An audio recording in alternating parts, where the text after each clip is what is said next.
Let this be a message to other celebrities who also use their fame to prey on their fans and others who are unfortunate enough to come into contact with them.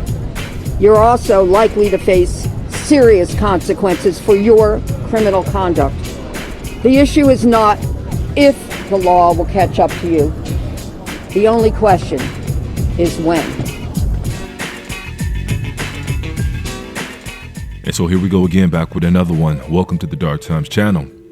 And before I get started, make sure you guys go and hit that like button for me. And if you're not new to the channel and you enjoy the content so far on this channel, make sure you go ahead and hit that subscribe button for me as well.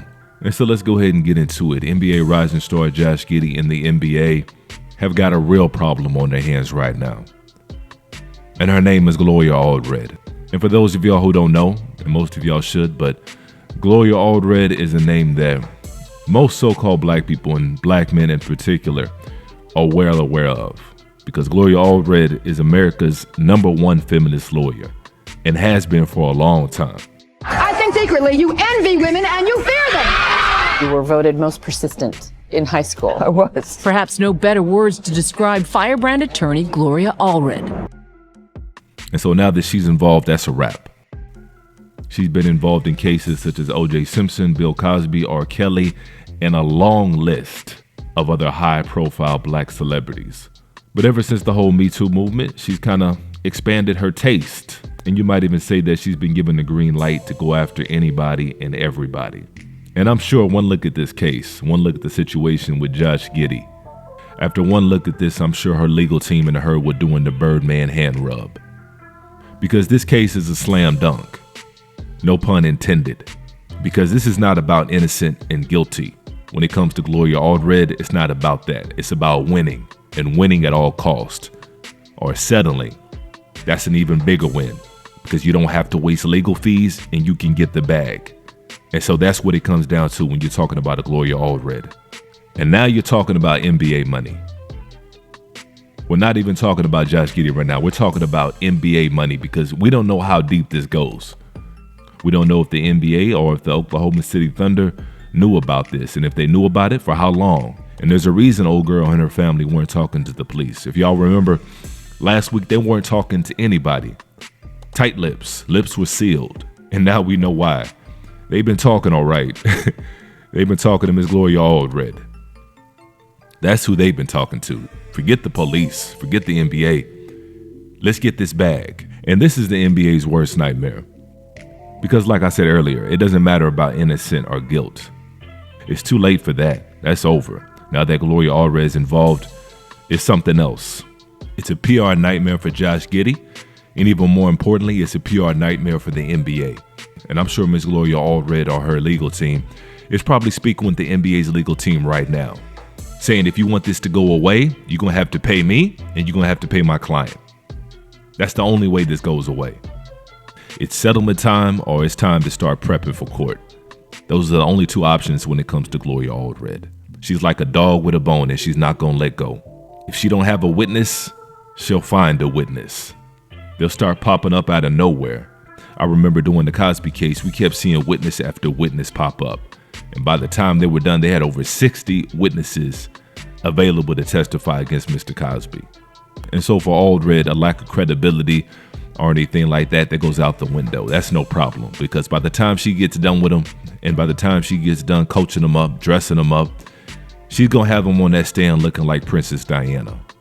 Because like I said, attorneys like Allred, it's all about winning and getting a settlement so large for their clients that their feet never have to touch the ground again. That's what she's about. She doesn't go after little fish. And so that's why I say it's little to do with Josh Giddey now. It's bigger than Josh Giddey now. That's why the NBA has a big problem. If Gloria Allred is involved, you better believe there's bigger fish to fry. And so I expect for individuals like Stephen A. Smith and Malika Andrews to get real tight-lipped on this. I'd be surprised if they say anything at all. And this isn't something that's going to go away quietly like the NBA had hoped. And I would be highly surprised if they let this get to court. If I had to guess, I would say there's probably going to be some undisclosed settlement amount that's probably going to come out the NBA's end. Josh Giddey's pockets aren't deep enough for Gloria Allred. But my money is on Stephen A. Smith and Malika Andrews keeping quiet like the good little house dogs that they are. And since we're on the subject, the world of corporate America and beyond. I wake up every day with two missions in mind. How do I make my bosses more money? And how do I get some of it? Very simple. And not to get it twisted and not to get it confused. There's nothing wrong with getting that money. There's nothing wrong with getting your currency. By all means, get that. If you can get somebody to pay you for a particular skill, get what you can get and get what you're worth. But it's the tap dancing for butter biscuits that we have an issue with. And now that the independent media has a voice, at least for now, key words in that, for now, because nothing lasts forever. And so enjoy it while it lasts. But while it's here, Stephen A. Smith and Malika Andrews have to deal with being called out. And it really puts a bug in their ass. You know they hate it. When Malika Andrews had to get up on television and even mention Josh Giddey, you can tell she hated every bit of it. Not for the simple fact that she was asked to do it or she had to read it, but it was the fact that, in a sense, she was conceding that we've been right all along. Not the fact that she had to do her job. It was the fact that we made her do her job. It was like, how dare you blacks, you ungrateful blacks, call me out. That's what she had a problem with. And that's why she had that stank face when she was doing it. If Zaddy had told her beforehand, she would have had no issue with it. But it was the fact that the black community had a say in it.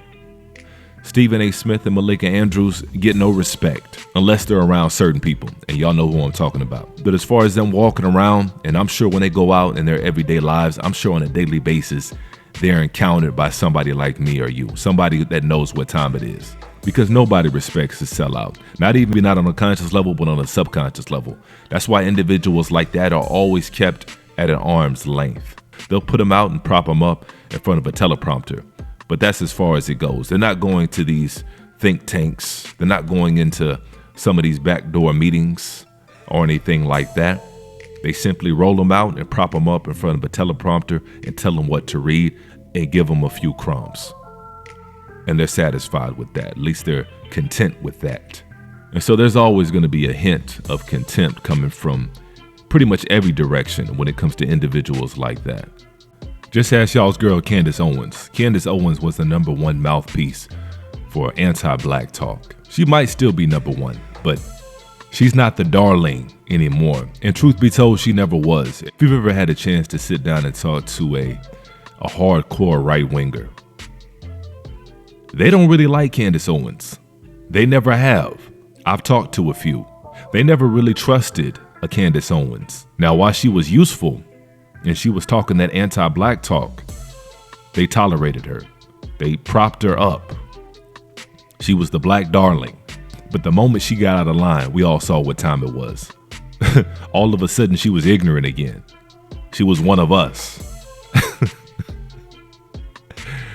But hey, who knows? Because if it wasn't Stephen A. Smith or Malika Andrews, I guarantee you it would be another black face. And so maybe at the end of the day, that's how they sleep at night. That's how they justify it in their minds. Couldn't be me. That's all I know. But go ahead and chime in below and let's go ahead and chop it up in the comment section and let me know how y'all feel about this one. And as usual, peace and chaos.